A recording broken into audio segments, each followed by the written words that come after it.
Listen up. You know what is absolutely exhausting? People who have turned their emotions into a full-time career. And I'm not talking about being honest or vulnerable. I'm talking about the people who use their feelings like a Swiss Army knife to manipulate every single situation in their favor. And then they have the audacity to act shocked when nobody wants to be around them anymore. You walk on eggshells around these people. You can't have a real conversation. You can't give honest feedback. You can't set a boundary without them clutching their pearls like you just told them their dog is ugly. And here's the kicker, they'll swear up and down that they're not doing it. I would never weaponize my feelings, they say, right before they weaponize their feelings. So, today I want to talk about why this behavior makes you absolutely insufferable to functional adults, and more importantly, how you might be doing it without even realizing it. Because here's a little fun fact that you didn't ask for but desperately need. If everyone around you seems like the problem, you're the problem. And that's me, Brandon Lynette, host of this Listen Bitch podcast. I'm here on a mission to drag you kicking and screaming into your God given potential and talent. I want you to become the hero of your own story, the driver of your destiny. So, yeah, I might be a little abrasive, but it's our love and the kind of love that doesn't let you stay comfortable in your bullshit. Quick housekeeping, make sure you subscribe to my new YouTube channel, brandonlynette.listenbitch, okay? I've got full video episodes of the show available, and yes, baby stages, so get in early so you can watch me grow. Also, subscribe to the podcast wherever you're listening. Leave a review while you're at it, and hey, I am looking for sponsors that align with my brand, or even if you want to advertise your favorite product or your home-based business, hit me up, okay? And let's get back to regularly scheduled programming. This is the emotional hostage situation. Okay, I'll paint you the picture. You have a friend, and tonight we're just going to call her Sarah. Sarah is late again for the third time this month. And you finally are like, hey, Sarah, I really need you to be on time. Like, my shit is valuable. And when you're consistently late, it feels super disrespectful. Normal person response. Oh shit, you're right. I'm so sorry. I will set an alarm for earlier. But Sarah, she's going to crumple her face. Her eyes are going to well up. Her voice is going to get all shaky. And she's going to be like, wow, I can't believe you would say that to me. You know, I'm going through a really hard time. I thought you were my friend. I guess that was wrong. Yeah, bitch, congratulations. You just got emotionally carjacked, okay? You went from having a legitimate boundary to being the violin in Sarah's one woman show where she is the perpetual victim. And that is how you weaponize feelings. It is turning every reasonable request, every boundary, every bit of honest feedback into an attack on their character that they have to defend against with tears and guilt and manipulation. And here's the thing, Sarah might not even know she's doing it. She's been doing this dance so long that it's just automatic. And the second she feels uncomfortable, her brain's going to hit that panic button and deploy the emotional nuclear option. I've used it a lot. I'm very familiar. Okay. Why adults can't stand you. So, if we're going to be honest, functional adults have problems like real world problems, jobs, kids, marriages, mortgages, aging parents, health issues. Like, they are trying to keep their lives from falling apart like a bullshit, cheap ass IKEA bookshelf. They don't have the bandwidth to manage your emotional temperature 24/7. And when you weaponize your feelings, you're essentially saying, my comfort is more important than honesty. It's more important than boundaries or really itself. And real adults can smell that shit from a mile away and they're going to start avoiding you. They're going to stop inviting you to things and they're going to keep conversations surface level because going deeper means walking through an emotional minefield. You become the person everyone's nice to, but nobody actually wants to be around. You are the obligation, you're not the invitation. And listen, I'm not saying you can't have feelings. I'm saying you should become someone with feelings that are important, but someone who's going to use this as data. Like you are not going to be just this robot with no feelings. But when you've weaponized these feelings as weapons, when you deploy tears or anger or guilt to avoid accountability, you're not being authentic. You're being an asshole. Manipulative would be the word, you know? And this is where it gets sneaky because a lot of people who weaponize feelings don't actually think that they're doing it. They genuinely believe they're just being honest or expressing themselves. So I want to kind of break down the subtle ways you might be screwing yourself over here. Okay. That preemptive strike. Like that's when you start crying or you get super defensive before before someone even finishes the sentences. And I know you guys are laughing with me because if it's not you, I know you can think of someone who does this.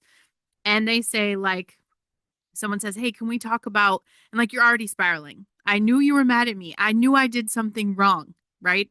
Like you're not responding to what they're saying. You're responding to what you're afraid they might say. And in doing so, you've hijacked the entire conversation and made it about soothing your anxiety instead of addressing the actual issues. And honestly, it does come from past trauma or rejection. That's real shit. You've been hurt before. So now your system, your nervous system, your brain, hyper vigilant. Like it's wired for the threat. But the problem is that you're treating everyone like they're the person who hurts you. And at the end of the day, that's just fucked up. That's not even fair. So the next time, I want you to practice this. The next time someone says they want to talk, I want you to take 3 deep breaths and I want you to listen. I don't want you to interrupt. I don't want you to defend. I want you just to listen. Tell yourself, I am safe. This conversation won't kill me. I can handle feedback. Okay. Another issue is the victim narrative, right? Everything is happening to you. Your boss is unfair. Your friends don't understand. Your family doesn't support you. The world is against you. Now, sometimes life is hard and unfair. I am not dismissing that because I live there too. But if everyone is the problem, if every situation ends up with you being the victim, you need to ask yourself, what's the common denominator here? I mean, do I even have to say spoiler alert because it would be you? And the victim narrative is seductive because it absolves you of responsibility. You can't change what other people do, so you're off the hook. Except you're not because you're also powerless and you're stuck and you're waiting for the world to change instead of changing yourself. It's like standing in the rain complaining that you're wet instead of going inside or getting an umbrella. Like, bitch, the rain is real, but you have options and you're choosing not to use them. Every time you catch yourself saying, "They did this to me," I want you to rephrase it. Like, how did I contribute to this situation? What could I have done differently? What can I control moving forward? This isn't about blaming yourself, it is about reclaiming your power. And emotional outbursts, oh my gosh, you don't ask for what you need. You don't set boundaries. You don't communicate clearly. You just explode. And then you're shocked when people don't know what you want. I want to say this very clearly, and I've said this when I'm counseling couples, when I'm, you know, all the time, even in my marriage. Like people are not mind readers, okay? Your emotional explosion is not effective communication. It is just fucking chaos. All the time I see this and people pride themselves on being real or keeping it 100. They think screaming or crying or having a meltdown is authenticity and it's not. It's a lack of emotional regulation and communication skills. It's like trying to assemble that IKEA furniture without reading the instructions. Then you get frustrated and then you throw the whole thing across the room and you blame the company.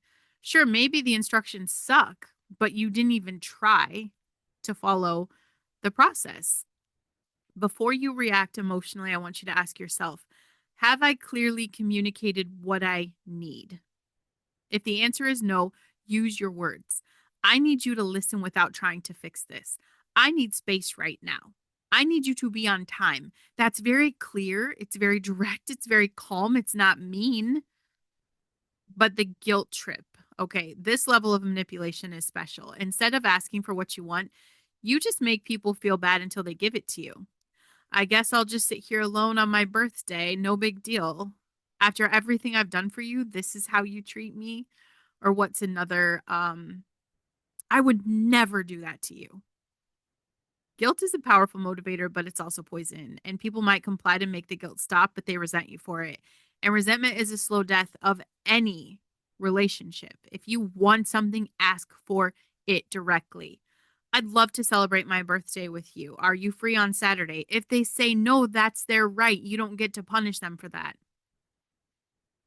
And you can't use this conditional vulnerability, okay? You're only vulnerable when it serves you. That's not fair. You share your struggles, to gain sympathy or to avoid accountability or to manipulate the narrative, but when things are good, it's radio silence. When someone calls you out, suddenly you're too fragile to handle it.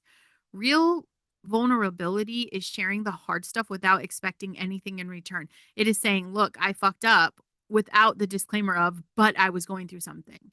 It's admitting weakness without using it as a shield. Practice the vulnerability. That doesn't have to be an agenda. Like, share something real just to be honest, not to get something from someone. And when you mess up, own it. Full stop. No but, no excuses. Just own it. And you have all of this God-given talent that you're wasting. And this is the thing, you guys understand. We came here for this human experience. We were created with purpose. You have gifts, you have talent, you have potential that the world needs, that God needs you to step into. But if you are stuck in this cycle of weaponizing your feelings, you are not operating anywhere near your capacity. You know why? Because you're too focused on managing everyone else's perception of you. You're so busy controlling how people react to you that you're not actually doing anything of value. God did not design you to be a personal victim. He designed you to be a warrior, a co creator, a problem solver, someone who walks in authority and confidence, not someone who grumbles the second that life gets hard. And listen, bitch, I get it. Maybe you learned this behavior because it was the only way to survive growing up. Maybe you had to make yourself small or manipulate situations because you didn't have power. But you're not that kid anymore. You're an adult now, and you have this thing called choices. So you can keep using these same broken strategies that worked when you were 7, or you could grow the fuck up and learn the new ones, you know? So you've listened to me this far, and either you're sitting here and you're super defensive, which proves my point, or you're starting to see yourself in some of these patterns, which is good because awareness is the first step, okay? This is what you do next. You have to get comfortable with discomfort. Not every uncomfortable feeling is a crisis. Not every boundary is a rejection. So you need to learn to just sit in discomfort without making it everyone else's problem. And you have to take massive responsibility for your actions, for your choices, for the role that you're playing in your own life. Stop blaming the world and start asking yourself, what can I do differently? And communicate like an adult. Use your words. Be direct. Ask for what you need without manipulation or guilt or emotional blackmail. Build the emotional resilience, therapy, journaling, prayer, whatever it takes. You need to develop the capacity to handle the hard shit, the hard conversations, the criticism, and the disappointment without crumbling, without falling apart. And for the love of all things holy, bitch, stop making everything about you. Sometimes people are just fucking tired or stressed or distracted. It is not about you. Let them have their own life experience without inserting yourself into the narrative. Okay. Bottom line is, like, you are not your feelings, and your feelings are information, not identity. And when you weaponize them, you're not protecting yourself. You have now isolated yourself. Adults want to be around people who can handle reality, who can have the hard conversations, who can take feedback without turning it into a Greek tragedy. Be that person. Stop using your emotions as a get out of jail free card and start using them as fuel to become the person that you were created to be. And that's the show today. And if I stepped on your toes, I'm going to say, good. That means you were actually paying attention. This is what I need you to do now. Head over to my website, brandonlynette.com, and I need you to check out the books. They're full of the no bullshit truth that you need to break out of these cycles and step into your potential. And if you're sitting there thinking, I need help, I need someone to coach me through this and get me to the next level, that is literally my specialty. I work with people who are ready to stop making excuses and start making moves. So please reach out so we can talk. First, subscribe.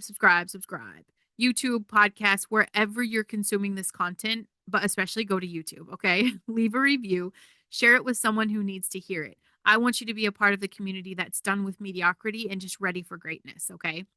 So, bitch, this is your time to shine. I want you to get out there and stop being insufferable. Okay. I'm Brandon Lynette, and I will see you guys on the next episode.